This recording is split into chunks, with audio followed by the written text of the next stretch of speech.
နောက်ဆုံးဒီလို့အဖြစ်ကျန်တဲ့အပတ်တွေဆိုတဲ့အတိုင်းအလဲမှာရှာမယ်တောက်တာပြောင်းပြီးတော့လူတွေကမြင်နေရတယ်အဲ့အတွက်ကြောင့်မို့ကိုယ်သားရအောင်ကိုနဲ့လိုက်တဲ့နေရာမှာဘေးဟာလေးပဲဆိုတော့ဒီချာလေးတိထားတယ်ပြီးတော့ဒီကံလာအနေနဲ့ဒီကိုလေးဗိုင်းဒီမန်နဲ့မှာသူတို့တွေအဲ့လိုမျိုးလုပ်ပေးခဲ့ရတဲ့တိချင်းနေရပြီးတော့သူသိရပါတယ်အဲ့ဒါကတော့တော့ပမာဏပါနော်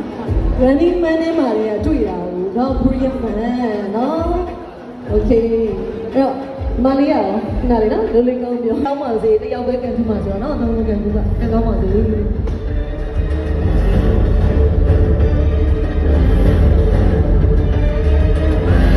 Number 1 okay congratulations ပါဘာလဲဒီလိုရဖြစ်ပါတယ်အဲ့ဒါလို့ရှိရင်တော့စပြီးတော့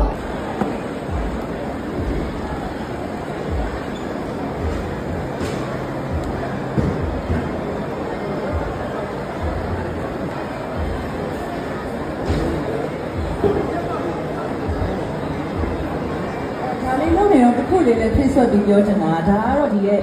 ဆင်ပေါ်မှာလုပ်ပေးမဲ့ purpose နဲ့လုပ်ပေးတာဆိုတော့အရာတော့အကျန်းချင်းဆန်တယ်ဒါပြီးတော့တစ်ဖွဲ့ထဲမှာပါလဲလို့ပဲအကျန်းချင်း type လုပ်လိုက်တာပေါ့နော်တကယ်လည်းဒါလုပ်မယ်ဆိုရင်တော့ကိုယ့်ရဲ့အတိအကျအကြောင်းတွေကဘာလဲဆိုပြီး detail လောက် personalize ဖို့ဖြစ်မှာပေါ့အခုကတော့ဒါပဲအဖွဲ့ထဲမှာပါလဲဆိုတော့အကျန်းချင်း group ကိုပဲ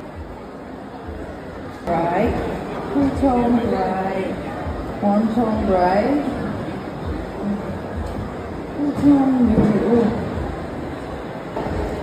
one tone right one tone ဖြစ်တာတော့သိကြတယ်နော်two tone နဲ့တက်လာအဲ့တော့လေတခုလေးနဲ့လေအဲ့မှာအဲ့ဒီထားမိတာတခုရှိတာတော့လေဒီမှာ2 tone နဲ့1 tone တွေကို ratio ချမယ်ဆိုရင်တော့အဲ့တော့ Southeast Asia မှာရှိတဲ့လူတွေ1 tone ကို 60% မလို့တွေကတ်လာရဆိုတပြားကြီးဖြစ်သွားတယ်1 tone နဲ့ပြန်ရောက်သွားတယ်ပြီးတော့ဒီမှာဆိုလမ်းမှာပို့ရတယ်2 tone 2 tone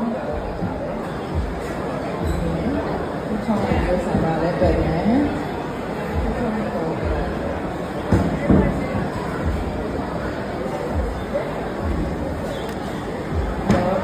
screen, muted screen, light screen. No, yes, I will be running like no, yes, I will not no.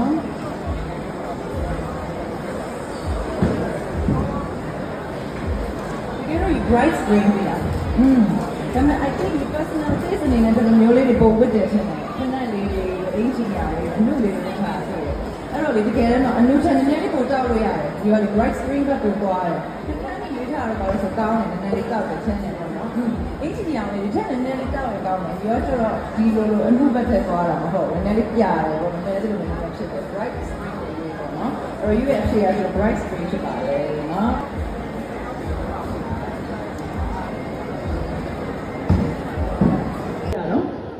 တကယ်တော့အရာအတူတူပဲအလဲကအရာတွေအတူတူပဲဒါပေမဲ့လူမျက်စိထဲမှာဒီ color science theory ကြောင့်မို့ပေါ့နော်ဒါကို contrast phenomenon လို့ခေါ်တယ်